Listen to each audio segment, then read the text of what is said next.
Muy buenas noches, Mwiriwe neza amables amigos y bakundwa hermanos nshuti zanje na bene data muri ngaha aquí en aha muri Resistencia, Resistencia el Chaco República muri de la Repubulika ya Argentina. Argentine. Es para mí un privilegio Kuri jewe grande estar con n'ihigwe ustedes rikomeye en kuba ndi esta kumwe ocasión namwe muri uyu para mwanya compartir con ustedes kugira ngo unos momentos dusangire de umwanya wo compañerismo kuyaga alrededor del programa divino tuyage ku mugambi bajo el w'Imana los mu kigwa adoradores cyitwa que Dios Abasenga busca. nk'uko Imana igomba.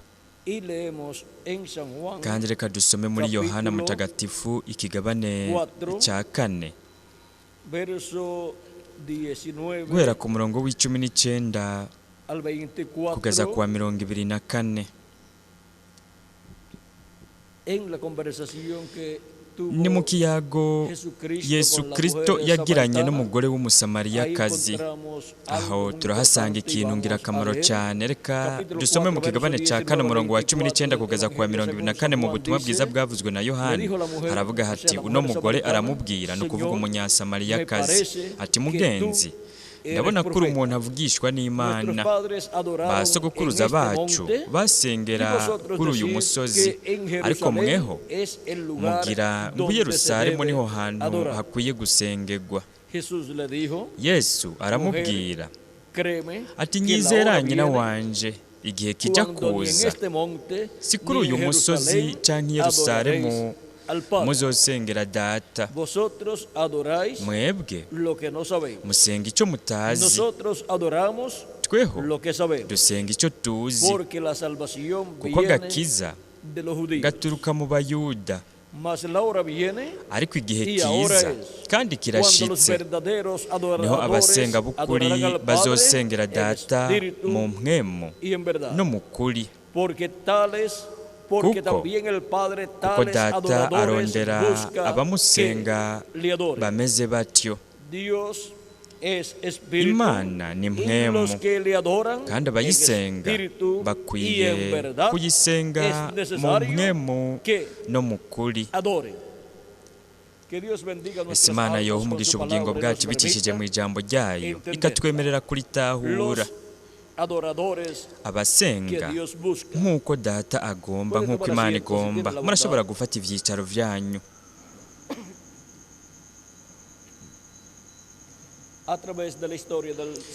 Biciye muri kahise k'ikiremwa muntu, turabona yuko uhereye mu gitabo cy'itanguriro abantu bararondera Imana kandi barasenze.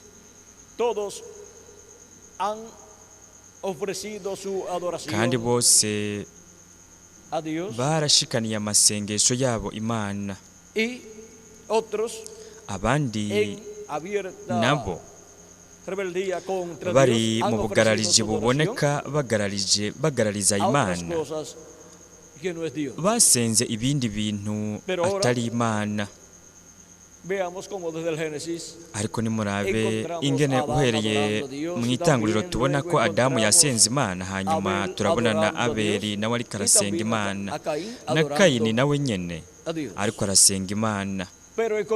Ariko turabona yuko abasenga bose ntibashobora gusenga Imana no kunezera Imana ngo Imana iheze yakira amasengesho yabo. Ibyabaye kuri Kayini na Abeli n'akarorero kaboneka neza kerekana ko hariho abantu basenga Imana neza, Imana ikemera amasengesho yabo. Hakabaho n'abandi basenga Imana ariko Imana ntiyemere amasengesho yabo.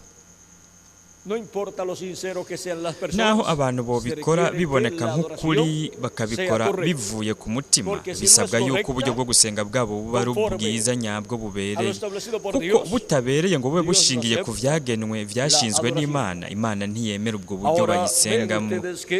Nuko rero murabona yuko duhereye mu itanguriro byagiye bikenerwa yuko ikiremwa muntu gisenga Imana, kandi kugira ngo umuntu asenge Imana bikenewe yuko umuntu aba afise ikimazi c'ivyaha.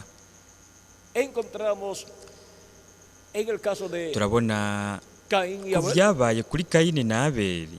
Caín vino a adorar a Dios Kayini yaje gusenga Imana al lado ari este mu gice cyo mu buseruko donde se encontraban aho yaba, y ofreció a Dios, nuko de los frutos del ashikanira campo, Imana mu vyamwa vyo mu murima wiwe. digamos, Twovuga, un ejemplo. twotanga nk'akarorero, Si tenía allá en los nimba frutos mu del vyamwa vyo campo mu murima wiwe yuca, yari afisemo intore, plátanos, imihwi, lechosas o ivyamwa papayas bivamwo amata canke y amapapayi naranjas, hamwe n'imicungwe n'ibyo bindi bintu byose vyo mu vyamwa vyo mu una murima, buena canasta yazaniye Imana ikivumvu ofreció ciza a cyuzuye, Dios. araheza agishikanira Imana. Birashoboka ko harimo n'amashugwe amwe kugira ngo asharize ikivumvu ciwe, nk'uko rimwe rimwe Una canasta de algunos bashira frutos inkoko nini o y'ivyamwa frutas y algunas flores a los pacientes que están n'amashugwe bakabishira abagwayi bari mu bitaro canke bakabishira umukenyezi yoba antes yavyaye. lo que le llevaban Ubwa era mbere ivyo babashira gallinas babashira y le llevaban inkoko todos los iteguye, días a su nuko iminsi yose habitación bakayibashira un caldo de gallinas. aho baba, Ya no bakabashira lo hacen. isosi Antes era un y'inyama tiempo de y'inkoko, 40 ubu días que ntibakibikora. tenían la cuarentena. Ubwa mbere Ahí, cyari igihe cuando cy'iminsi habían dado luz, 40 nico pero ya umukenyezi yamara no lo hacen yaramye ari Pero vean mu nzu ustedes, adasohoka, ariko ubu ntibakibikora uko. siempre Ariko murabona los seres humanos buri gihe biremwa abantu ofrecen presentes los unos a los otros, barahana tanto ingabire también como en bakagabirana, los días de Navidades, ndetse no mu minsi ya za Noweli canke mu minsi yahariwe abagabo canke iminsi mikuru yahariwe abakenyezi, en el tiempo de cumpleaños. no mu bihe by'amasabukuru n'ibindi n'ibindi. Y cuando parte la persona, Kandi pues niyo le umuntu llevan agiye flores, apfuye naho nyene baramushira y así por el amashugwe estilo. n'ibindi Y ahora n'ibindi. para adorar a Dios, Nuko rero kugira ngo se requiere que el ser humano umuntu asenga Imana, se acerca a Dios bisabwa yuko umuntu yegera Imana un sacrificio. afise ikimazi. Esa es su ofrenda por Iryo riba rishikanwa ryiwe azanye atanze ku bw'ivyaha, ku bw'icyaha. Ariko todo nimurabe lo que ofreció a Dios. ibintu Caín byose Gahini yashikaniye Imana, nta na kimwe muri ivyo representaba el sacrificio de cyashushanya Cristo ikimazi por el ca pecado. Kristo yatanze ku bw'icyaha, Porque sin derramamiento de sangre kuko no se hace hadasesetse remisión del pecado. amaraso Por lo ntihoshobora tanto, guharirwa la religión ivyaha. de Caín Nuko para rero adorar a Dios idini rya Gahini era uburyo algo yari afise bwo intelectual. gusenga Imana byari Él ibintu pensó yiyumviriye que mu por bwenge cuanto él bwiwe. era sincero, We yibajije ko kubera él yabikora podía adorar a Dios biboneka ari en la vyiza forma bivuye más ku mutima, hermosa que yibajije él ko aza viera gusenga Imana mu conveniente, buryo bwiza cyane ubwo yari pero no se yabonye ko ari bwo percató que se bubereye, requiere ariko ntiyigeze un amenya sacrificio yuko por el hakenerwa pecado ikimazi para acercarse c'icaha a Dios y kugira ngo adorar aheze a yegere Dios. Imana, Y asenge Caín Imana. no tenía eso. Kandi Kayini ivyo Caín ntavyo yari no tenía la afise. revelación Gahini divina nta de cómo guhishurirwa acercarse a kw'Imana Dios ko para kumenya ingene adorar yokwegera a Dios. Imana kugira ngo Por ayisenge. lo tanto, Nuko Caín rero era un adorador. Kayini yari umuntu asenga, ariko yari usenga adafise ubwenge, adafise ugutahura kuva ku Mana ko kumenya ingene yosenga Imana. Birakenewe yuko umuntu amenya ingene asenga Imana, akamenya naho ayisengera. Ariko nimurabe Abeli we yari afise guhishurirwa kuva mu ijuru, azi ingene asenga Imana, akegera Imana afise ikimazi c'igikoko. Yaragishikaniye Imana, nuko araheza ahimbara Imana, kirahimbara Imana. Ibyo biri mu kigabane ca kane mu itanguriro. Nimurabe ingene ibiremwa abantu baboneka guhera mu itanguriro basenga Imana, kandi turabona yuko bamwe bamenye ingene basenga Imana, abandi nabo ntibamenye ingene bosenga Imana. Haravuga hati mu kigabane ca kane umurongo wa 3 kabandanya, haravuga hati igihe kiragera, ni ukuvuga iminsi iheze canke igihe giheze, Kayini azana ishikanwa ku vyeze vyo mu ndimiro ngo ashikanire Uhoraho. Abeli nawe azana ku ntungwa z'uburiza zo mu mukuku wiwe no ku binure vyazo. Uhoraho yakirira Abeli ishikanwa ryiwe, ariko ntiyakirira Kayini ishikanwa ryiwe, maze Kayini araraka cane, mu maso hiwe harijigwa. Uhoraho abaza Kayini ati, niki kikurakije kandi niki gitumye wijiriwe mu maso? Murabona yashavuriye Imana, anashavurira na Abeli. niwakora neza ntuzokwemerwa, ariko nutakora neza icyaha kibunze ku rugi, kandi ni wowe cyifuza, ariko ukwiye kukinesha. Nuko murabona ingene icyaha kiri ku rugi bw'uwo muntu wese adafise ikimazi cy'icyaha. Nuko rero uwo muntu azogumana ibyaha byiwe muri we, kandi ntazoshobora kwegera Imana, kandi hamwe yegereye Imana, Imana ibona ibyaha byiwe, gutyo igihano cy'Imana kikagwa kuri uyu muntu. Nuko rero nimurabe ingene Kayini yari umuntu asenga mu buryo bwiwe, yari afise idini ryiwe bwite, yitanguriye yiyumviriye idini ryiyumviriwe ryashyizweho n'umuntu, ariko Abeli we yari afise guhishurirwa kuva mu ijuru. Nico gituma intumwa Pawulo mutagatifu ariko aravuga kuri Kayini na Abeli mu kigabane ca 11 mu cete ciwe yandikiye Abaheburayo ku murongo wa 4. Aratubwira ati ukwizera niko kwatumye Abeli aho Imana ikimazi kiruta icya Kayini, niko kwamuhesheje gushingirwa intahe ko ari umugororotsi, hamwe Imana yashingira intahe amashikanwa yiwe yuko ari meza, kandi niko kwatumye nanone akivuga naho yapfuye. Nuko rero murabona ingene Imana yashinze intahe yuko Abeli yari umugororotsi, kandi yarashinze intahe y'ishikanwa ryiwe. Murabona niko kwamuhesheje gushingirwa intahe ko ari umugororotsi. Iyo umuntu yamaze gutsindanishirizwa asigara ameze nk'utigeze acumura namba ubwa mbere. Nuko rero Abeli amaze gushikanira Imana icyo kimazi cy'icyaha, ibyaha byiwe byaratwikiriwe, kandi Imana ntiyabona icyaha muri we. Nicyo gituma yitwa umugororotse. Ni nk'uko no hanyuma na Nowa nawe Imana yamwise umuntu w'umugororotsi, ari we Imana yabonye ko ari umugororotsi, arahezagirirwa ubuntu n'Imana. Kuko iyo ibyaha, mu gihe ibyaha by'abo bantu b'Imana mu isezerano rya kera byaba bitwikiriwe n'amashikanwa cyangwa ibimazi bashikanira Imana ku bw'icyaha, ibyaha byabo bimaze kuba bitwikiriwe ntibyabonwa n'Imana, byaba bitwikiriwe n'amaraso y'ibyo bimazi. Nuko rero bitwa abagororotsi, naho mu buzima bwabo bari barakoze amakosa, bari baracumuye, ariko ibyaha byabo bari barabitwikirije amaraso y'ibyo bimazi. Kandi ni kubera iki amaraso y'ibyo bimazi yakora gutyo? Kuko ibyo bimazi byashushanya ikimazi cya Kristo yari kuzotangira ku musaraba i Karuvariyo. Nuko rero mbega kangahe amaraso ya Kristo nayo mu gihe yamaze gusigwa mu bugingo mu mitima y'umwe wese wo muri mwebwe no muri jewe, amaraso ya Yesu Kristo atwoza icyaha cyose. Nuko rero turaheza tugashobora kwegera Imana kugira ngo tuyisenge, kandi no kugira ngo duhimbaze izina ryayo, kandi tunasaba Imana tuyitura amasengesho. Nuko rero murabona ibanga ryo gusenga Imana. Nuko nimwitegereze biciye mu isezerano rya kera,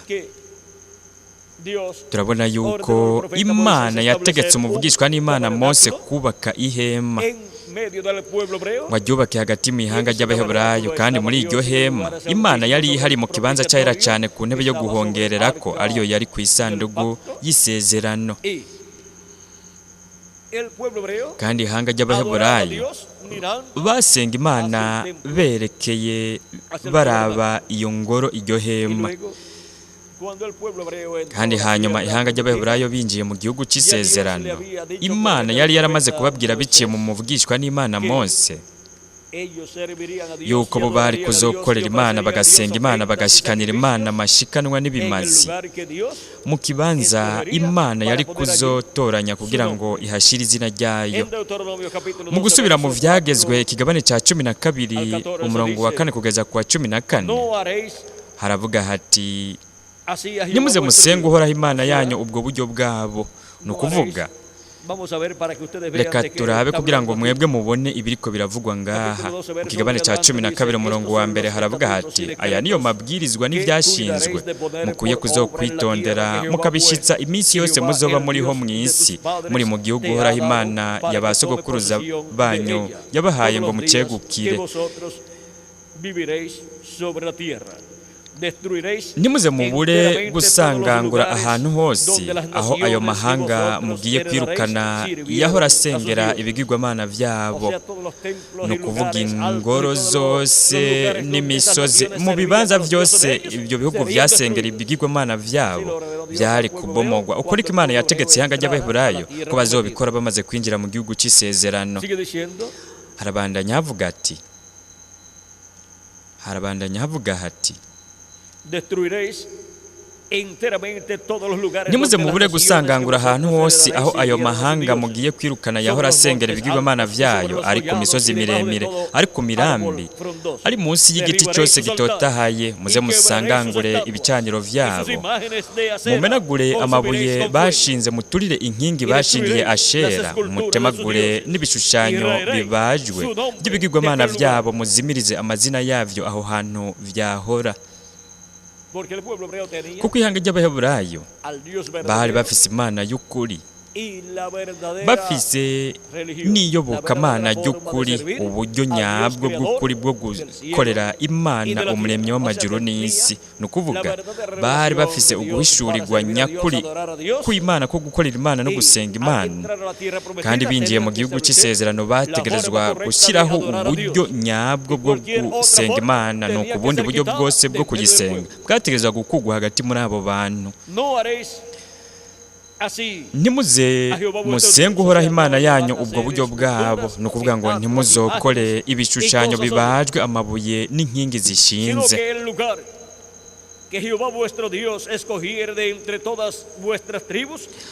Ariko ahantu uhoraho Imana yanyu azotoranya mu miryango yanyu yose ngo ahashyire izina ryiwe, aho hantu nyene azogerera azabariho muzoba mumubariza abe ariho muja gushengerera. Aho habaye Yerusalemu niho hubatswe ingoro.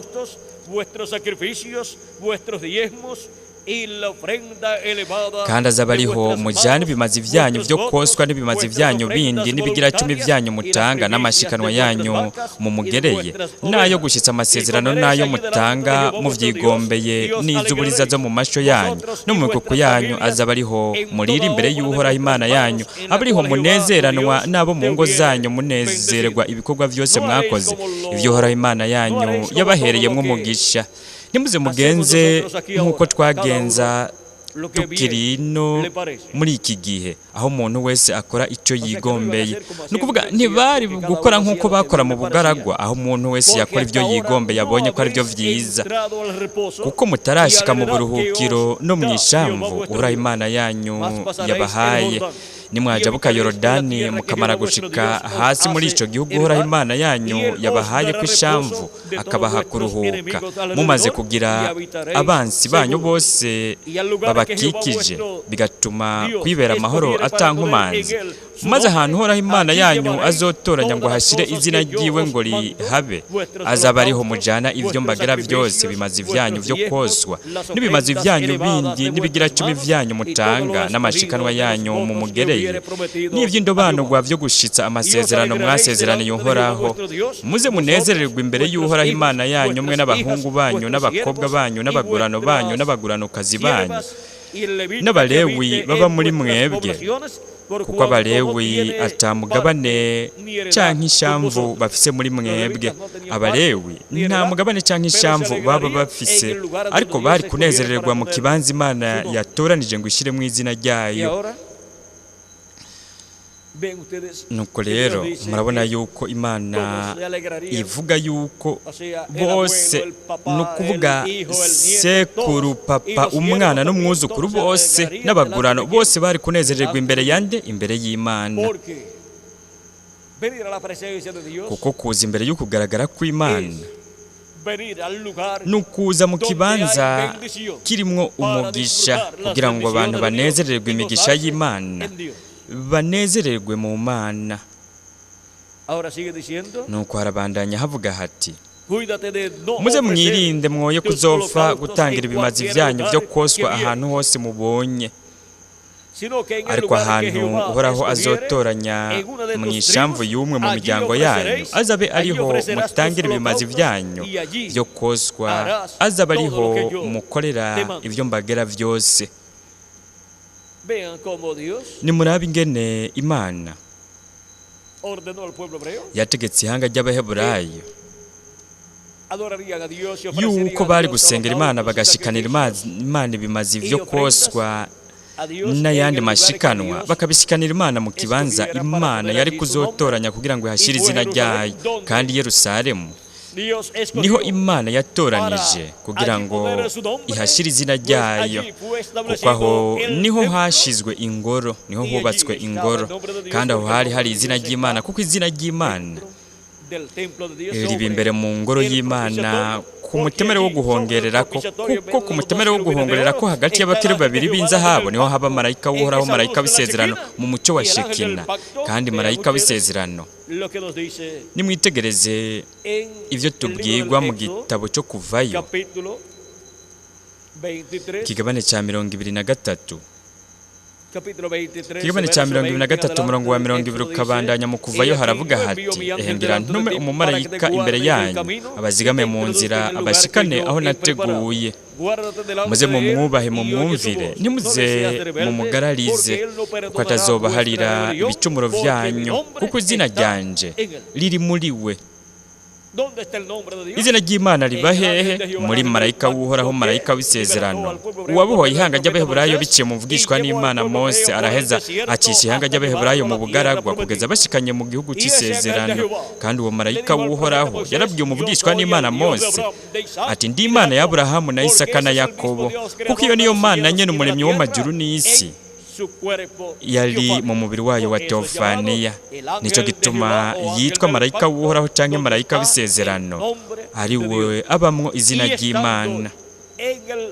Kandi mu ngoro mw'ihema mu kibanza cyahera cyane ku ntebe yo guhongerera ko marayika w'isezerano ari muri uwo mucyo w'inkingi y'umuriro, aho hari mu yandi majambo izina ry'Imana, kuko iryo rifiswe na marayika w'isezerano.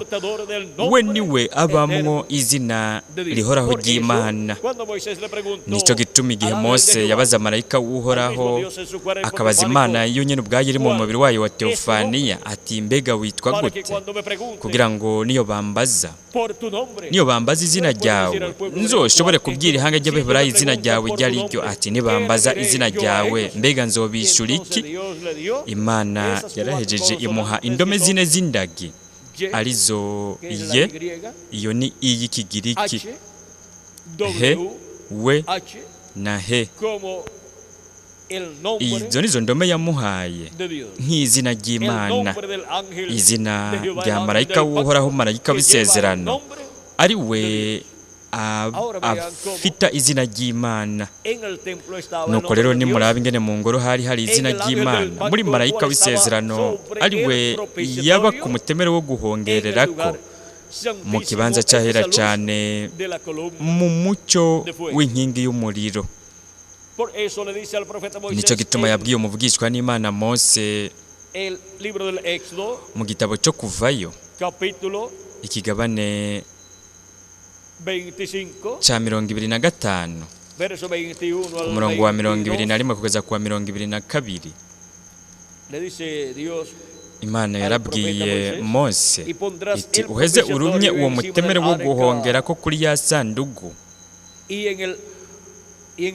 uyishyizemwo bya bishinga intahe nzoguha, aho niho nzohora mbonanira nawe nkakubarira ibyo ngushikirije byose by'ibyagezwe, ngeze Abisirayeli ndi hejuru y'uwo mutemere wo guhongerera ko hagati yabo bakerubi bo ku isandugu y'ibishinga intahe. Ni hehe Imana yavugishiriza umuvugishwa n'Imana Mose igihe hari hamaze kubakwa isandugu y'isezerano n'umutemere wo guhongerera ko hejuru y'isandugu y'isezerano? Imana yamuvugishiriza hagati y'abakerubi babiri b'inzahabu, aribo bari hejuru y'umutemere wo guhongerera ko. no mu Balewi naho nyene mu kigabane ca 16 kubera ku murongo wa mbere ukabandanya haravuga hati uhora habarira Mose hanyuma yo gupfa kwa babana ba Aroni bombi hamwe bigira hafi imbere y'Uhoraho bakagwaho ni kubera kibegereye imbere y'Uhoraho mu kibanza cyahera cyane bakinjira mu kibanza cyahera cyane bazanye ivyotero vyabo no mu muriro wo hanze bagaca bapfa murabona binjiranye umuriro wo hanze mu kibanza cyahera cyane nuko bahingiye badafise amaraso y'impongano kandi kubera ko bo batari umuherezi mukuru kuko umuherezi mukuru yari Aroni baciye bapfa bapfiriye mu kibanza cyahera cyane umuriro wavuye ku kugaragara kw'Imana urabaturira murabona haravuga hati Uhoraho abarira Mose ati barira Aroni mukuru wawe yoye kwama yinjira igihe yigombeye cyose ngo aje ahera hirya ya ca gihuzu gikinze imbere ya wa mutemere wo guhongera ko urumitse kuri ya sanduku hejuru kugira ngo ntapfe kuko nzoserukira kuri uwo mutemere wo guhongera ko ndi muri ca gicu Imana yari guseruka gute mu kibanza cyahera cyane yari kuboneka iri mu gicu cy'umuriro mu nkingi y'umuriro ikabonekera hehe ku isanduku y'isezerano ku mutemere wo guhongera ko hagati y'abakerubi babiri b'inzahabu nuko rero turashobora kubona aho Imana yari iri muri iyo nkingi y'umuriro yaba ku mutemere wo guhongerera ko kandi kubera yari marayika w'Uhoraho marayika w'isezerano Imana ya Aburahamu na Isaka na Yakobo aho haba hari izina ry'Imana kandi igihe hubakwa ingoro i Yerusalemu ikibanza cyahera cyane nacyo kikubakwa hagashigwamo isanduku y'isezerano mu kibanza cyahera cyane aho hari izina ry'Imana nuko rero turashobora kubona igituma ihanga ry'Abaheburayo baja i Yerusalemu kugira ngo basenge Imana bariko babikora bashingiye ku vyagenywe vyashinzwe n'Imana kugira ngo gutyo banezereze Imana baheze bashikanira Imana amashikanwa yabo nibimazi kandi bategerezwa kwegera Imana bafise ibimazi vyabo nukuvuga bategerezwa gushikanira Imana ikimazi cy'ibyaha umwe wese nk'umuntu ku giti ciwe nuko hanyuma n'umuherezi mukuru nawe nyene yarashikana ikimazi kubwiwe no kubw'abandi baherezi hanyuma naho gatanga ikimazi c'isuguru agitangiye abantu agaheza akajana amaraso y'isuguru akayajana mu kibanza cyahera cyane akayamijagira ku mutemere wo guhongerera ko nk'uko yabe yabikoze akoresheje amaraso y'ikimasa icyo yaba yitangiye agitangiye n'abandi baherezi nuko rero murabona ingene Imana byose yari bifise byose yarabigenye ico kimazi nayo maraso y'ivyo bimazi byashushanya ikimazi cya Kristo n'amaraso ya Kristo yasezewe ku musaraba Karuvariyo kugira ngo atwoze icyaha cyose murabona igituma bategerezwa kwegera Imana bafise ikimazi cy'ibyaha kugira ngo bashobore no kunywana n'Imana umwe nk'umuntu ku giti ciwe ndetse bose hamwe nk'igihugu nuko rero turabonye ingene byari bimeze mu isezerano rya kera kandi ivyo ni ishusho n'urugero bishushanya urutonde rw'Imana ruhwanye n'isezerano risha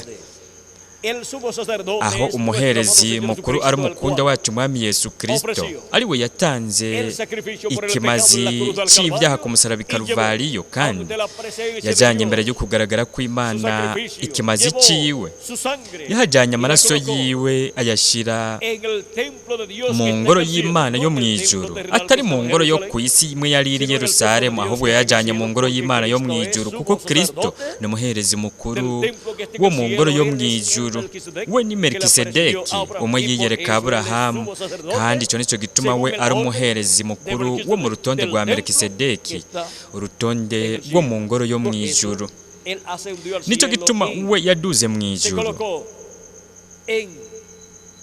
akicara ku ntebe y'Imana mu ijuru ku mutemere wo guhongerera ko akahashyira amaraso yiwe, kandi yagumye ariko aravugira abantu mu ngoro y'Imana mu ijuru nk'uko umuherezi mukuru nawe yabikora mu ngoro yo ku isi ku munsi w'icumi w'ukwezi kw'indwi kwa buri mwaka. Uko ni ku muherezi mukuru yabikora akoresheje amaraso y'impongano y'isuguru. Uko rero niko yavugira ihanga ry'Abaheburayo kugira ngo ihanga ry'Abaheburayo banywane n'Imana. Ubu naho Kristo nk'umuherezi mukuru wo mu rutonde rwa Melikisedeki, nawe kubera ari umuherezi mukuru wo mu ngoro yo mu ijuru, amaze imyaka 2000 ariko aringingira abantu, ariko aravugira buri mwana w'umuhungu n'umukobwa w'Imana, umuntu wese afise izina ryiwe ryanditswe mu ijuru mu gitabo cy'ubugingo cy'umwagazi w'intama uhereye isi itararemwa. Abavugira kugira ngo baronke, kugira ngo abo bantu bose banywane buzure n'Imana. Icyo nicyo gituma Pawulo mutagatifu avuga ati nimwuzure n'Imana uyu munsi. Kubera iki? Kuko ikimazi cyo kuzura n'Imana, cyo kunywana kw'abana bose b'abahungu n'abakobwa b'Imana cyatanzwe na Kristo agitangira ku musaraba i Karuvaliyo, kandi amaraso yiwe yashyizwe ku mutemere wo guhongerera ko wo mu ngoro yo mu ijuru. Kandi we yagumye ariko aravugira umuntu wese afite izina ryanditswe mu ijuru mu gitabo cy'ubugingo cy'umwagazi w'intama, kandi mu yandi majambo uwo muntu akaba ari uwo muri Isirayeli yo mu ijuru. Nk'uko hatangwa ikimazi amaraso y'isuguru akajyanwa mu kibanza cyahera cyane akamijagirwa ku mutemere wo guhongerera ko kugira ngo havugigwe Isirayeli yo ku isi, havugigwe n'abagize Isirayeli yo ku isi. Ubu naho kuri Isirayeli yo mu ijuru, Yesu Kristo umuherezi mukuru wo mu ngoro yo mu ijuru, nawe ariko arabikora guhera igihe yaduga akaja mu ijuru. Kandi niyamara kurangiza kuvugira uwanyuma mu batoranijwe n'Imana, aribo bahamagagwa bakegeranywa muri kino gihe cy'iherezo, abatoranijwe ba nyuma b'Imana, niyo hinjira mu mubiri w'ibanga wa Kristo kugeza ku wanyuma mu batoranijwe n'Imana, aho azoba arangije igikorwa cyiwe Kristo nk'utuvugira mu ijuru, igikorwa cy'umuherezi mukuru wo mu rutonde rwa Melikisedeki akoresheje amaraso yiwe. Icyo gikorwa kizoba cyarangiye mu ijuru, nuko rero azova ku ntebe y'Imana mu ijuru yisubiza abo bose yacunguje amaraso yiwe y'igiciro, nuko aheza azure abapfuye bizeye Kristo, natwe abakiriho turi bazima azoduhindura. Nuko rero aho no mu buryo bufatika tuzoba twuzuye tunywanye n'Imana, tumaze kuronka umubiri uhoraho, umubiri uhawe ubwiza, umubiri udapfa kandi utabora, ari wo mubiri Kristo yasezeraniye umwe wese wo muri twebwe abakiriho turi bazima ndetse n'abapfuye bizeye Kristo.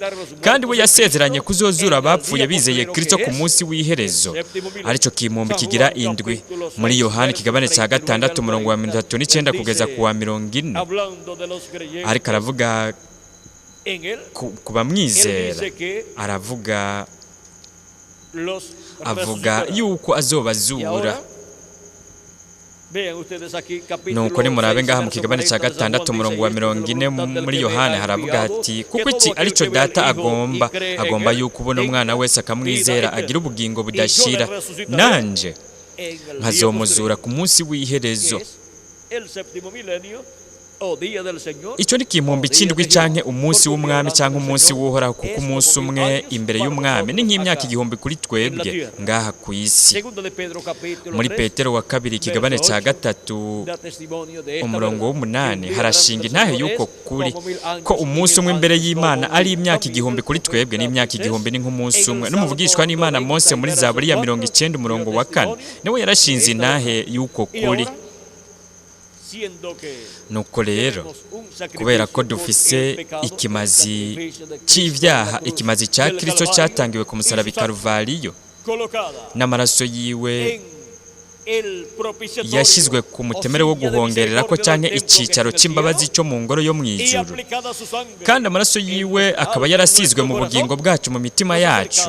Twebwe turegera Imana kugira ngo tuyisenge, kandi kugira ngo tunasabe Imana tuyishikirije amasengesho yacu, nuko tuyiririmbire Imana yacu, dushimagize Imana yacu dukoresheje indirimbo, tuyishimira kubw'imbabazi zayo, kubw'urukundo rwayo, kubw'ikimazi cyayo yatanze, kubw'ineza ya twebwe twese. Murabona, twegera Imana dufise ikimazi gitunganye, nos ha limpiado, icyatwogeje icyaha cyose. Nuko rero hemos sido justificados, twaramaze gutsindanishirizwa, twasigaye tumeze nk'abatigeze ducumura ubwa mbere, kandi mu yandi majambo turashobora kwegera Imana kugira ngo dusenge Imana yacu, duhimbaze izina ryayo dukoresheje indirimbo, dukoresheje n'indirimbo z'ishimwe. Nicyo gituma Petero mutagatifu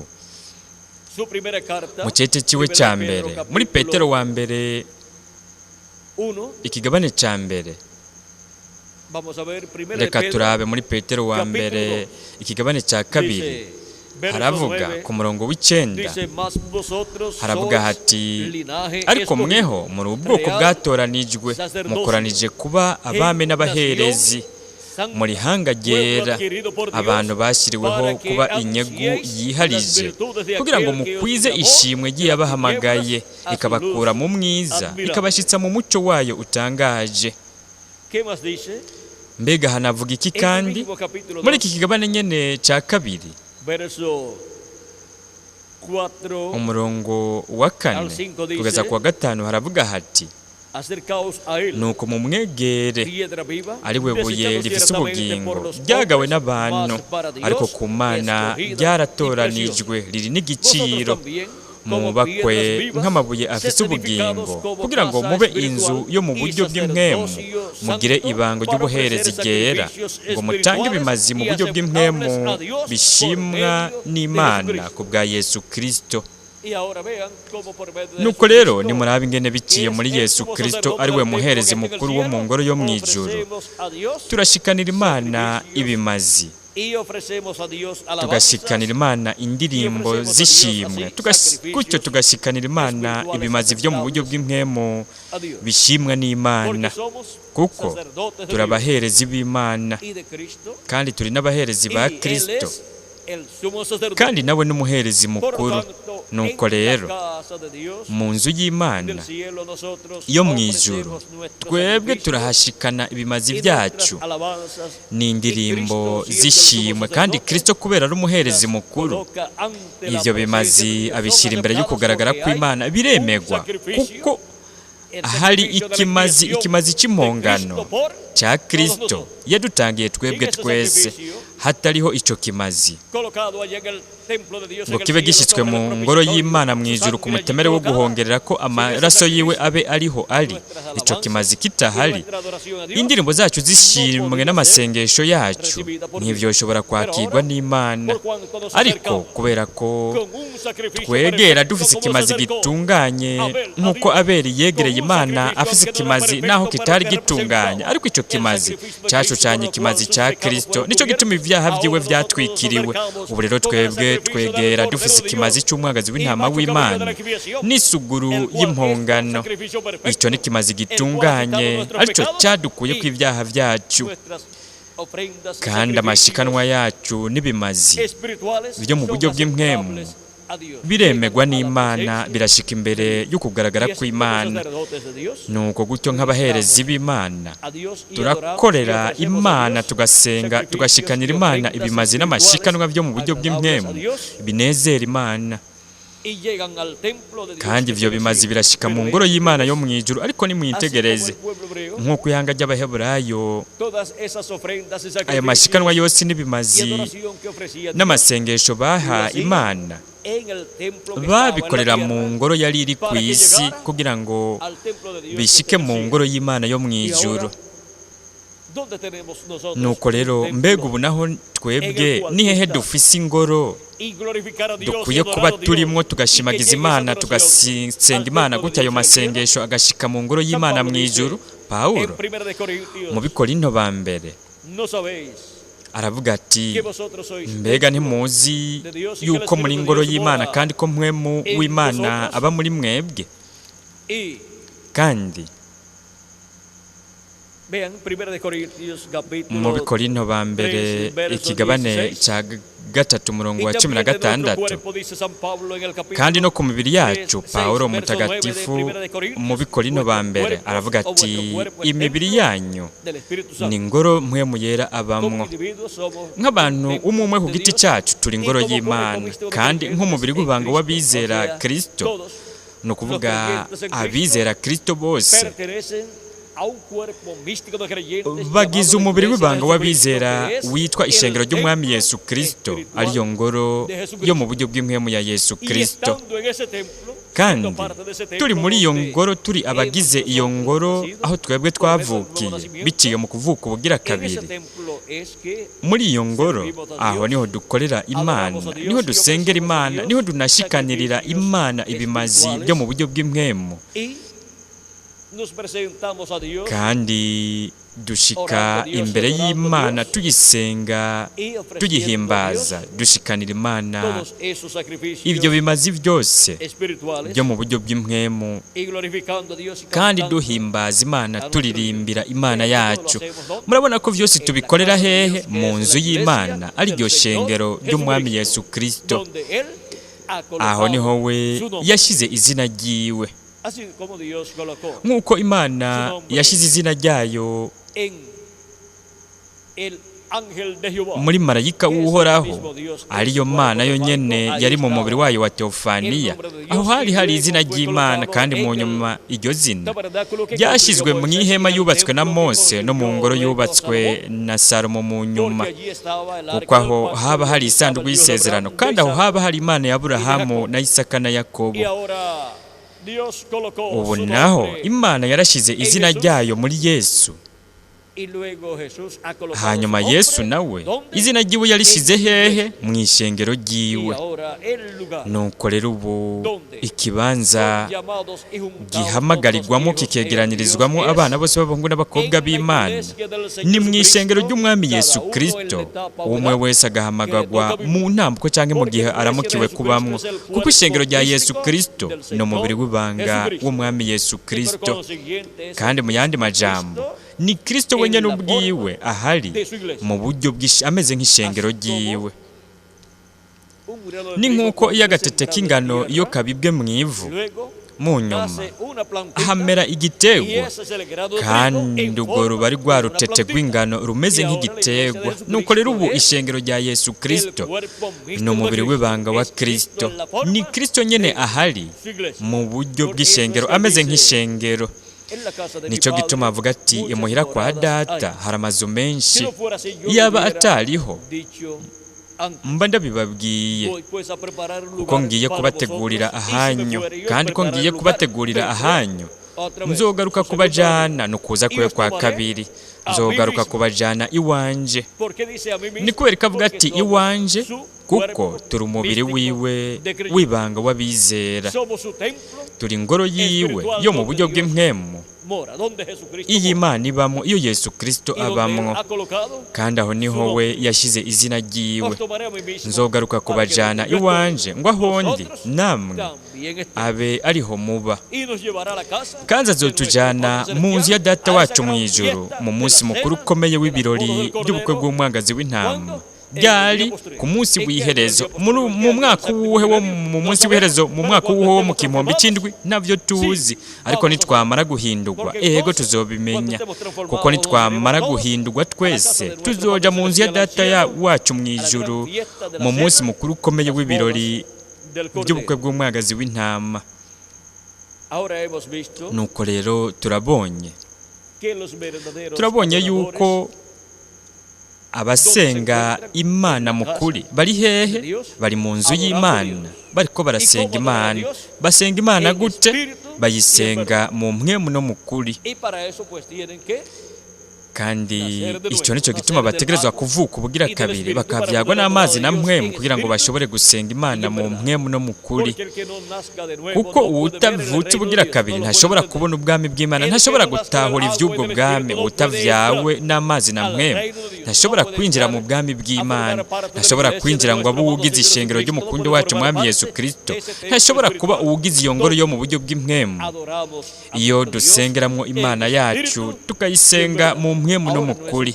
Nuko rero ubu si ingoro y'impome zine, ahubwo ni ingoro yo mu buryo bw'impwemu, ishengero ry'umwami Yesu Kristo. Niho abana b'abahungu n'abakobwa b'Imana mu gihe baba baramukiwe kubamwo, niho basengera Imana, niho bashimagiriza Imana, bagashikanira Imana ibimazi byo mu buryo bw'impwemu. bishimwa n'Imana. Icyo nicyo kibanza icyo yo yashizemo izina ryayo, kuko yo we yishize muri icyo kibanza mu ngoro yiwe yo mu buryo bw'impwemu, kandi we yavuze ko azokwamana natwe kugeza ku muhero w'isi. Nuko rero turashobora kubona abasenga b'ukuri basenga data mu mpwemu no mu kuri bariko bayisengera hehe? Mu nzu y'Imana, ariryo shengero ry'umwami Yesu Kristo. Kandi nk'uko Imana itemera ko bayisengera mu bindi bibanza cyangwa ngo yemere ibimazi bitangiwe mu bindi bibanza uretse mu kibanza ic'Imana yavuze ko yari kuzotoranya kugira ngo ihashyire izina ryayo, ubu naho ugusenga Imana gukorerwa hehe? Mu nzu y'Imana, mu nzu ya Yesu Kristo, ariyo ngoro yiwe yo mu buryo bw'impwemu, ishengero ryiwe. Kandi ivyo bimeze gutyo guhera ku munsi wa Pentekote ukabandanya, hamwe havukira abantu 120, nuko hagatangura inzu y'Imana, hagatangura ishengero rya Yesu Kristo, ni ishengero ry'umwami Yesu Kristo ryavukiye. Kandi guhera ngaho ukabandanya, murabona Kristo yagumye ariko arahamagara yegeranya abana biwe, kandi yagumye ariko arabashyira hehe? Mu nzu yiwe. Umwanditsi wa Zaburi n'umuvugishwa n'Imana Dawidi yavuga yuko isengesho ryiwe ari uko iminsi yose y'ubuzima bwiwe yoyimara ari hehe? Mu nzu y'Imana. Yaranavuga ko yifuza kuba mu nyubakwa mw'ibaraza ry'inzu y'Imana, kuko we yabaye uwo mu ntambuko y'igice cyo hanze cy'inzu y'Imana. Abo mu bihendwe by'ishengero ry'abanyamahanga bo begukira mu kibanza cy'ahera cy'inzu y'Imana hamwe n'abamarayika ntumwa ndwi babo, ariko abatoranijwe bo ku munsi w'iherezo bo bari mu kibanza cy'ahera cyane cy'inzu y'Imana. Iyo ni intambuko y'igihe cy'ubuye rikomeza imfuruka. Barahari kugira ngo tube turiko turasenga Imana yacu mu mpwemu no mu kuri, turi mu nzu y'Imana, mu kibanza cy'ahera cyane cy'inzu y'Imana.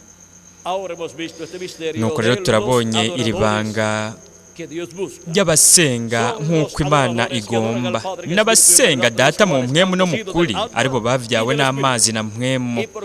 Kandi mu yandi majambo, abo basenga Imana muri mpwemu, kandi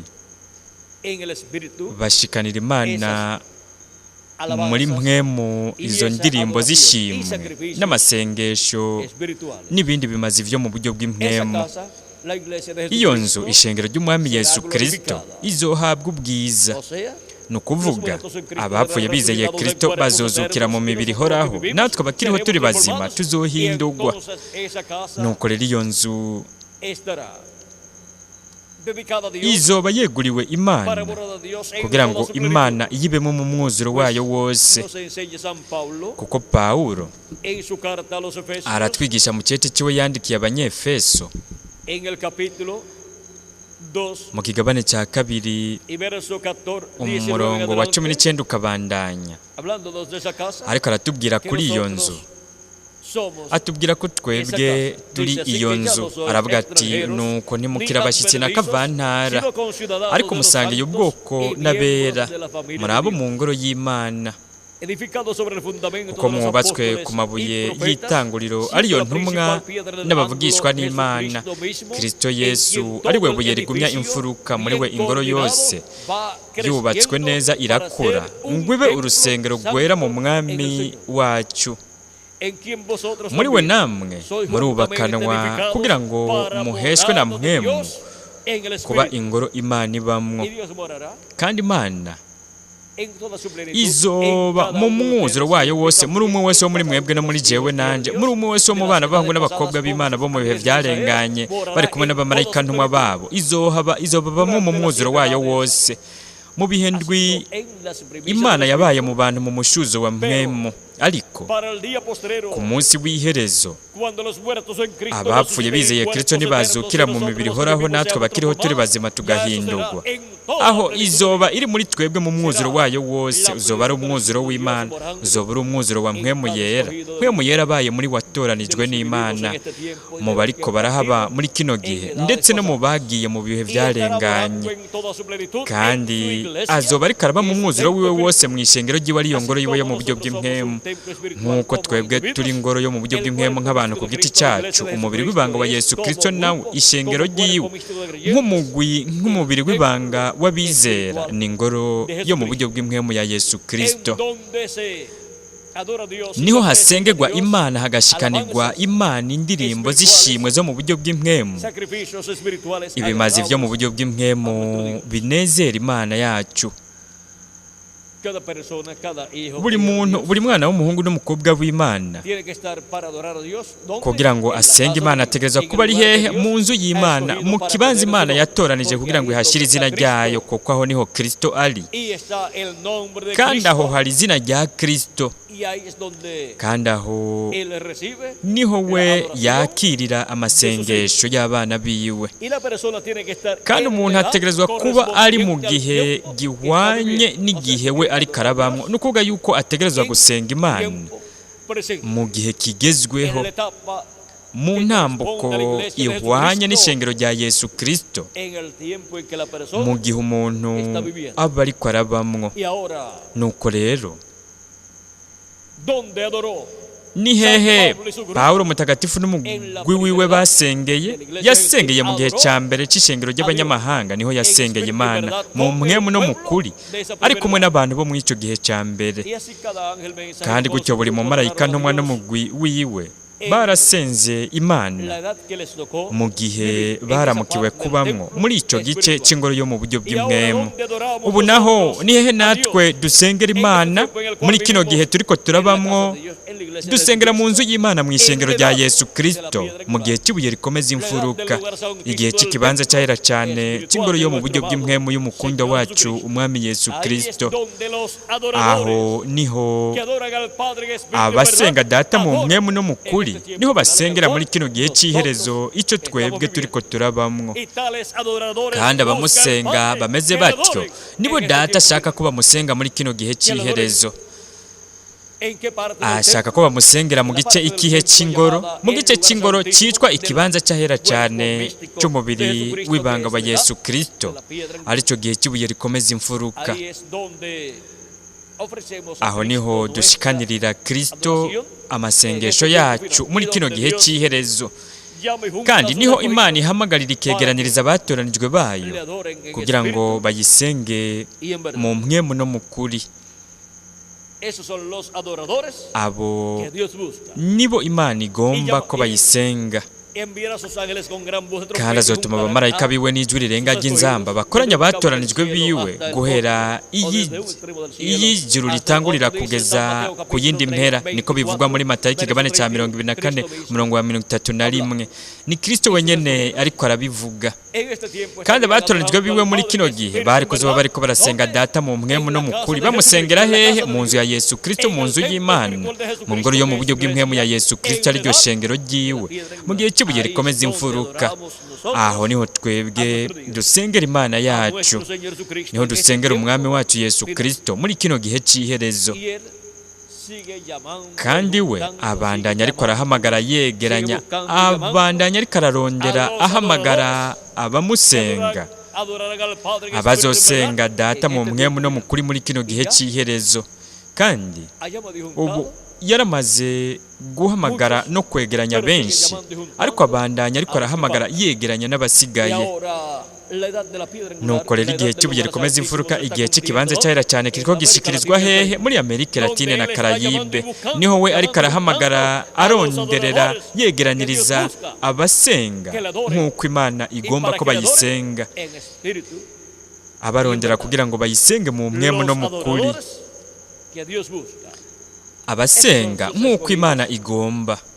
abo n'abatoranijwe bayo banditswe mu ijuru mu gitabo cy'ubugingo cy'umwagazi w'intama uhereye isi itararemwa, abari kuzokwizera Kristo nk'umucunguzi wabo bakoza ibyaha byabo mu maraso ya Kristo kandi bakaronka mpwemu wiwe yera. Kandi mu yandi majambo abo bari kuzoronka ukuvuka ubugira kabiri, bagasenga Data mu mpwemu no mu kuri, bamusengera mu nzu y'Imana, mu ishengero ry'umwami Yesu Kristo ariyo nzu y'Imana. Kuri jewe ryari ihirwe rikomeye kuba nari kumwe namwe muri iri joro ndiko ndabashingira intahe y'abasenga Imana nk'uko igomba. Ishaka ko bayisenga mu mpwemu no mu kuri, kuko abamusenga bameze batyo nibo Data arondera ko bamusenga. Nuko rero mbega wewe nihe uri kurasengera Data? Ni mu nzu y'Imana mu ishengero rya Yesu Kristo, mu kibanza cyahera cyane cy'iyo ngoro yo mu buryo bw'impwemu, aricyo gihe cy'ibuye rikomeza imfuruka. Aho niho dusengera Imana yacu, umuremyi w'amajuru n'isi. Kuko abamusenga bameze batyo nibo Data arondera ko bamusenga muri kino gihe cy'iherezo, nk'uko yabarondeye no mu bihe byarenganye, abarondera muri buri ntambuko, muri buri gihe. Kandi barahamagawe baregeranywa abasenga Imana b'ukuri, basenga Imana mu mpwemu no mu kuri mu gihe bemerewe kubamo. Ubu naho nitwe turamukiwe gusenga Data wacu wo mu ijuru mu mpwemu no mu kuri, turi mu nzu y'Imana mu ishengero ry'umwami Yesu Kristo. Kugeza ubu ntitugikeneye kujya i Yerusalemu kugira ngo dusengere Imana hariya ku musozi umwe wari uriko ingoro y'Imana hagati mu ihanga ry'Abaheburayi i Yerusalemu. Nuko rero ubu mu ngoro yo mu buryo bw'impwemu ya Yesu Kristo ariryo shengero ryiwe, niho duhamagarirwa tukegeranirizwa kugira ngo dusenge Data mu mpwemu no mu kuri.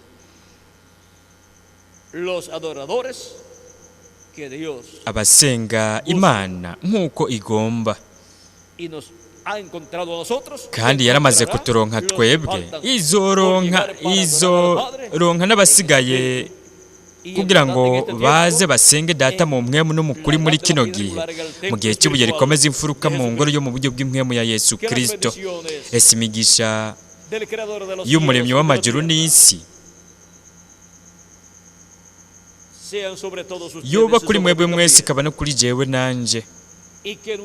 Kandi ese ugusenga kwacu n'ibimazi byacu byo mu buryo bw'impwemu dushikanira Imana, ibitangirwa mu ngoro yayo yo mu buryo bw'impwemu, ese byohimbara bikemerwa n'Imana iminsi yose y'ubuzima bwacu,